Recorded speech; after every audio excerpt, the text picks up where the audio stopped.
Hi, good afternoon to everyone.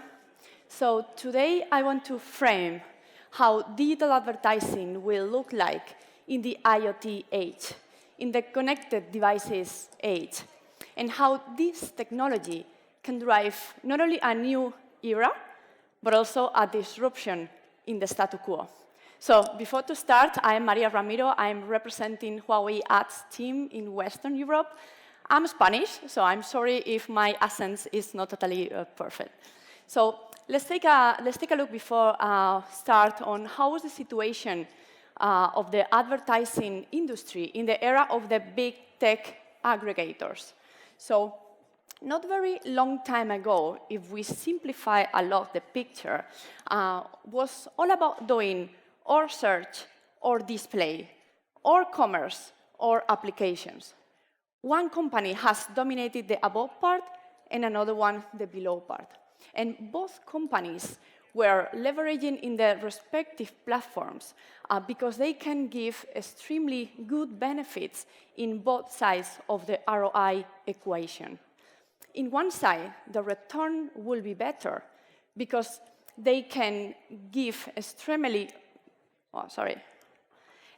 good results. And in other side, the investment will be lower because you can manage your entire user funnel from one single ad buying interface. But let's understand better what was the reasons behind this situation with the aggregation theory by Ben Thompson. So in the pre-internet era, the value chain of any given market was divided into three parts. We have suppliers, distributors, and end users.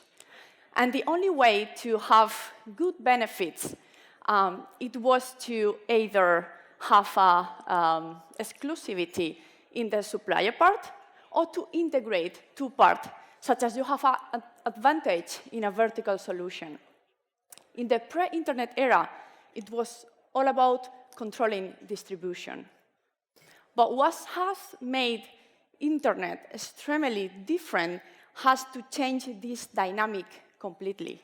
So internet has made, in one side, distribution free, and in other side, transactions cost zero. So has been given the ability to the distributors to integrate directly with the end users. And by extension, this means that the most important factor for success is the user experience. So companies that win the user experience can generate a virtuous cycle where the ownership of the users can attract more suppliers that can improve the user experience, and so on and so on. And this is what is called the winner-take-all dynamics or the network effects that can generate a kind of lock-in to the users that they will never go out. And in our language, this is what we call the super aggregators or the walled gardens. You all know about that, right? But let's take a look on what was happening recently. AppFlyer was mentioning them a lot, so I won't stop too much.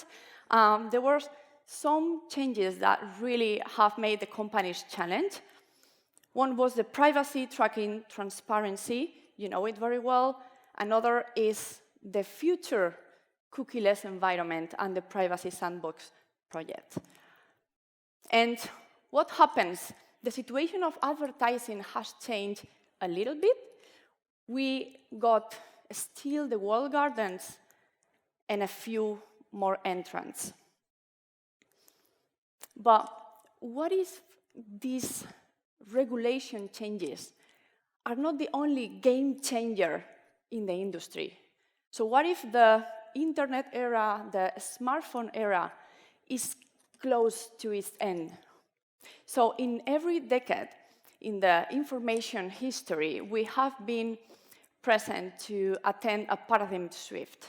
So we got the hosting era, the PC, the computer era, and also the mobile internet era. And it seems that right now we are very close to something new emerging. Let me show you some data to understand well what we are talking about. So this is the Internet of Things and non-Internet of Things active device connections in the world. So you can see that from 2020, the curve started to grow exponentially for the IoT devices, while the non-connected devices keep flat. This means that there are more connected devices than people in the world. And the more connected devices, the more data exchange between them. And actually, data is what really makes the difference. So you can see here how big is the potential growth to 2025, mostly driven by 5G technologies.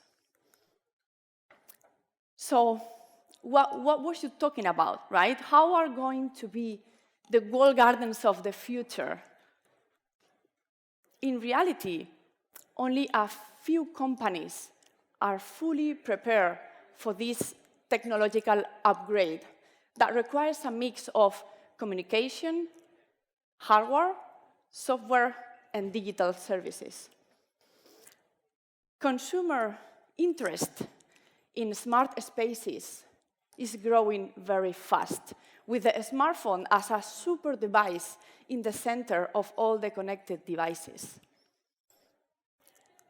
In Huawei, we have 1 billion connected devices, but we do want something more, and is we are connecting the hardware with the software, with the digital service. So we are the bridge between 730 million users globally, monthly active users, with more than 5 million developers in the world, and all powered by an IoT operating system. In Huawei, we believe that the more the advertising industry can benefit from this IoT ecosystem, the better personalized ad experience will be delivered. And that's the reason why we launched Huawei Ads. We launched Huawei Ads to help global advertisers and publishers boost the growth. And we are working in two different directions. One is by enhancing our data capabilities, so we are able to build custom audiences for the advertisers thanks to the first-party data that we are getting from every single connected device. And second, we are building the advertising of the future by giving the most personalized experience to any device. We have different traffic.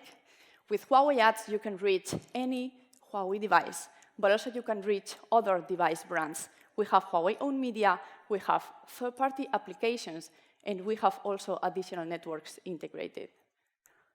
And what it gives us a very unique value is all the targeting possibilities, also thanks to this first-party data that we are getting. So you can target by different attributes, such as device, behavior, interest, applications, payment, whatever is possible in Huawei Ads. And all of this is compliance with AAB standards. And what is even more important, because this synergy I mentioned between the hardware and the software, when we launch the campaign, everything gets optimized thanks to the artificial intelligence built on the device. Of course, we have different ads formats, so we are able to place advertisement for applications in our own app store, app gallery. We are able to deliver display ads, mobile display ads in our traffic network, and we also can do search ads in our own search engine, Petal Search. And we can work, and this is something very impressive for a digital platform, we can work along all the user funnel. So you know, traditionally, let's say programmatic platforms are only for conversion. Huawei Ads is not. So with Huawei Ads, you can do campaign from CPM to CPC, cost per downloads, cost per install, cost per event per action, cost per sale. So everything I just explained will be nothing without advertisers and publishing trying it, right? So we got a good start, to be honest. We got some outstanding success cases. For publishers, I can tell you that the eCPM we can provide is higher than the average in Android, in any of the formats you want to analyze, reward video, interstitial ads, or even the banner ads. And for the advertisers, we have some functions available, for example, the targeting by ROAS, and we have been able to deliver campaigns that exceed at 120% increment of the ROAS. Of course, this is only a few examples. We have much, much many. But if you see overall, in every single category, we have growth significantly in the last year, 7 times in the gaming category, 3 times in entertainment, in e-commerce, and almost 4 times in the finance fintech vertical that is now raising up a lot. So yeah, I think this is very, very new for you. Probably most of you didn't know about Huawei Ads. Now you know it. And if you want to know even more, we are hosting a workshop given by my colleague Peter Gauden on March 30. I really recommend you to join us. It's online, it's free. You can even recommend it to your colleagues. And if you want to also have a talk here in the event, we have our team, and we are this big table with many people, so you can approach us, and we will be very happy to answer your questions. Thank you very much.